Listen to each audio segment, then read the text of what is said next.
Hari Om Tat Sat. Welcome to Swami Jyotirmayananda Society, our journey to self-realization. Please subscribe for the mystical meanings and to enjoy daily satsang with us. We are currently exploring a profound scripture, Guru Gita, that is narrated by Lord Shiva himself to his consort, Mata Parvati. Shiva is the cosmic consciousness and Mata Parvati is Mother Nature. So Shiva is exploring the divine mysteries in the term Guru, teacher, the guide who has come to liberate you from this quagmire of life and death. So Lord Shiva continues, Shloka 57. Padabjam sarva sansara davanal vinashakam Brahmarandhre sitamboja madhyastham chandramandale. Now, Lord Shiva is getting into a meditative state. He says, the lotus feet of the Guru, which extinguish all the wildfires of worldliness, are seated in the center of the white lotus, in the circle of the moon, in the crown of the head. So imagine that beautiful thought in your Sahasrara chakra, crown of your head, that the Guru's guidance is coming and nourishing you, and they are extinguishing all your worldly cravings. Shloka 58. Akathadi त्रिरेखाब्जे सहस्रदलमण्डले हंसपाशर्वत्रिकोणे च स्मरेत तन्मध्य gam gurum. So now Lord Shiva is feeling that meditation as he explores deeper and also guides us with his compassion. Lord Shiva says, meditate on the Guru who is seated at the center of the triangle that is formed by the three lines representing a, ka, tha. So, a, ka, tha with the syllables of ham, sa on either side, and that is within the circle of the 1,000 petaled lotus. Akatha means that cannot be described. It is infinity. You cannot count it, you cannot describe it.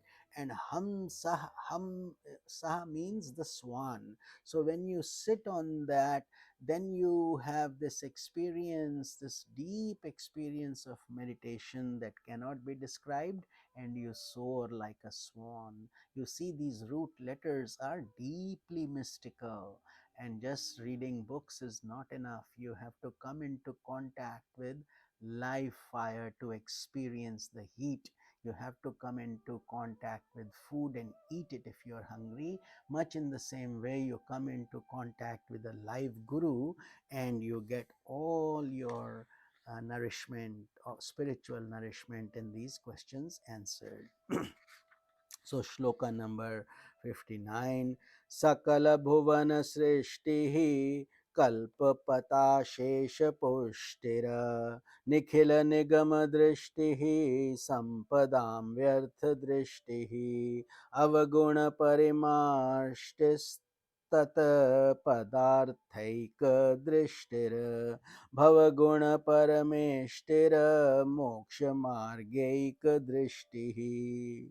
The Guru is the creator of all the worlds and sustainer of all the imaginable objects. He holds the vision of the Vedic scriptures and views all physical wealth as meaningless.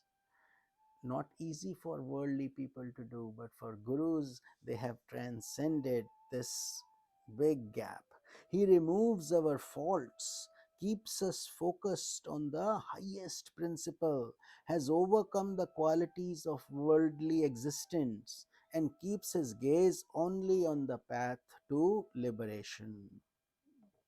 So his focus is only on the path to liberation, because that is the only thing we are sent in this world to do. But due to name and form and illusions, we get confused. So shloka number 60.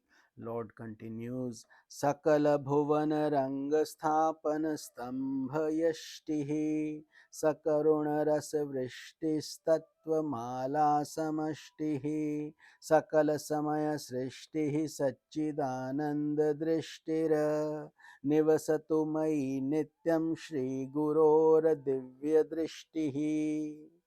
Meaning, may the divine Guru's grace, his gaze, which is the pillar supporting the stage of all the worlds, which showers nectarine compassion, which is like a garland of the total of the 36 principles of creation, which is the creator of all time, and which gives us the vision of Satchitananda or truth, consciousness, and bliss always dwell upon me. So beautiful meditative experience that Lord Shiva is sharing.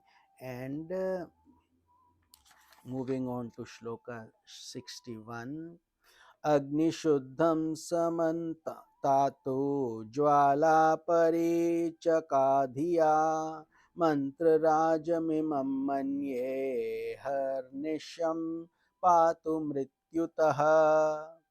So, Lord says, I believe this noblest of mantras to have been purified like gold in fire by the shining flame of intellect. May it protect me day and night from untimely death. So, the Guru's mantra, his guidance, your sincere, the disciple's sincere prayer continues to guide the disciple, and especially the Ishta mantra keeps bringing the disciple closer and closer to his goal of self realization and also advancement on the spiritual field. And many evils are automatically addressed, and it protects the disciple from untimely death. So, and even sometimes life extension, God's grace gives you that additional life, nothing to do with the Guru's ego or his ability. It all comes through that channel, and it is done with love and humility. So you continue to devote yourself to this mission with tears in your eyes and gratitude at your Guru's lotus feet, and you continue to share this wisdom with others. That is the grace that Lord Shiva is discussing. Shloka 62. Tade jati tane jati tad dure tat samipake tadantarasya sarvasya tadu sarvasya bahrataha. The Guru principle moves and does not move. It is far and it is near. It exists within everything and it exists outside everything. So basically, God is singing the glory of the Guru, that it is a concept that is hard to define, hard to explain, it is only to be experienced.